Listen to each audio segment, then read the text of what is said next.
একটি ছোট কুকুরছানা মন খারাপ করে স্কুলের করিডোর দিয়ে হেঁটে যাচ্ছিল। তার বন্ধুদের পরনে ছিল ঝকঝকে ইস্ত্রি করা স্কুল ড্রেস, আর তার নিজের গায়ে ছিল ছেঁড়া পুরনো পোশাক। নিজেকে সামলাতে না পেরে সে স্কুলের এক কোণায় দাঁড়িয়ে ডুকরে কেঁদে ওঠে। কিন্তু সে হার মানার পাত্র ছিল না। চোখের জল মুছে সে সিদ্ধান্ত নেয় নিজের জীবন বদলাবে।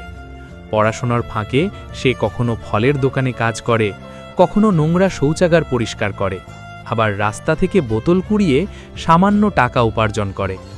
প্রতিটি পয়সা সে যত্ন করে জমাতে থাকে।